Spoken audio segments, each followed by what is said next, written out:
You mentioned you deciding, well, maybe to make shorter songs. Mm-hmm. When you wrote these songs, how did you keep that element in mind to keep the songs shorter when you wrote Vertigo and Golden Gull? I think it's just a matter of thinking emotionally that a part does what it's supposed to do, you know, and is effective, and doesn't need to be any longer or any shorter, and it's just the right amount of time, and that you know, sometimes I have the tendency to be like, oh, I need one more part to really to complete the song. Like the song's not completed. I think as a songwriter, you just know when it's done, when you've said what you have to say, and you know, it's a combination of the lyrics and the sort of end result of the song. But do you always know? Sometimes no. I mean, but it helps to have other bandmates that can, you know. I think we wrote the songs, both Noah and I, pretty open-ended in a way that was sort of like, maybe this part doesn't need to happen this many times, and there were certain things that, you know, that were debated, you know. Did Noah debate certain things on these songs, Vertigo and Golden Gull? Definitely. I mean, we all do. Yeah, we all do. But maybe it's the one part that you can share that like a specific instance. I don't know. I'd probably rather. No, I can't think of anything, but sometimes I just you don't want people to know too much about the inner workings of a song, just because it makes it less subjective. It's true, I mean? But sometimes it can also show how a band works. How you work for this album, like you were saying. Techno, ramones, shorter songs, so it can give an example of how. Well, an example that won't maybe give anything to away or ruin a song for anybody would be the song Bagels in Kiev. I wrote the middle of the part to sort of just have an open-ended atmosphere to it, so it felt like it could go on as long as it maybe needs to, or especially live, because we are so much of a band like that, where we didn't really have any songs at that point that could be open-ended for a live sort of improv part, so I wanted to make a song like that. And that wasn't necessarily based on verse, chorus, verse, that had interesting chord changes that happened at weird times. But the middle part, I think it was debated as to whether it felt like it was happening too long or not happening long enough, and I think even Sonny, you know, who recorded it, would chime in on certain things like this and be like, I get it, you know what I mean? Yeah. Or maybe it happens too much, or maybe it doesn't. And so it's more about finding the arrangement and the instrumentation to do what it has to do till we all reach a point where we're like, okay, we did it. Yeah, we found the place where it doesn't feel too long, it doesn't feel too short. Does it get easier now because you're working together long now? Does it get easier to know what an Animal Collective song needs, or when it's done, or? Sometimes things just come together, you know, but other times, no, it's not any easier. But certain things are just troublemakers, you know. Josh isn't around on this album, I heard. How come?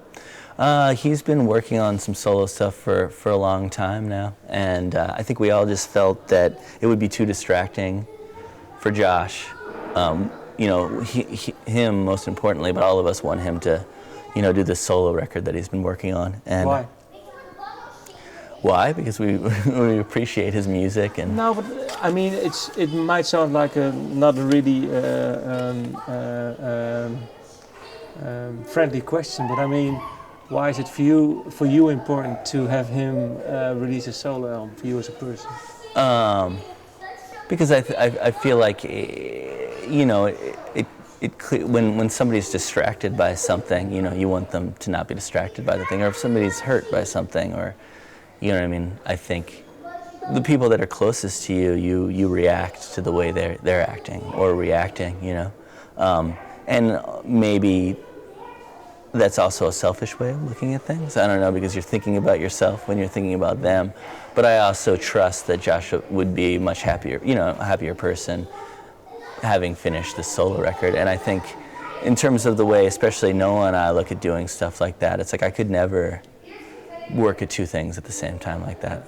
Being able to work on my solo stuff and be able to do simultaneously. And I think, you know, Noah and I just had songs that were ready to go and kind of looked at things this way and like really wanted to do this thing, and it just seemed like Josh wasn't ready. to be a part of it. So we all felt like, That's for you because Noah lives in Portugal most of the time. Was it something that made the working for this album differently, or? It kind of just went back to the way we did Merriweather, which was sort of just send parts and music to each other online, and then work on on our own parts, on each other's songs, and then send them back. And we only did one round of that, really. We always call it rounds of working on songs until we got together to play the songs together.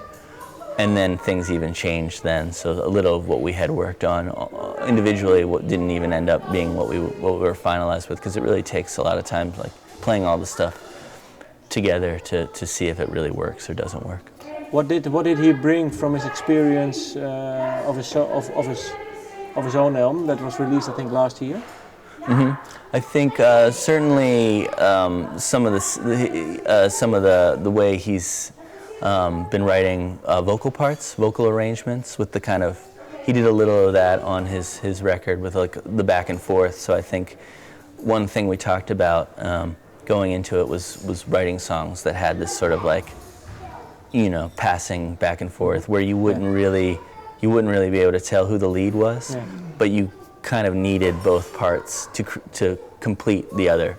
So it was one unified thing. So we really talked about that before we went into it. And I think we both kind of do it in our own way, I think there's one song that really is an example for this way of working. I think one of the last songs, there's some simultaneous chorus lines, but a bit out of, not really the same chorus lines, but you just seem to answer each other. There are a couple songs that are like that. I'm not sure which one you're referring to. One of the last songs. Right. Maybe I'm Spilling Guts, but I'm not sure. Yeah, could be. Yeah. What was it? Was it hard to do this?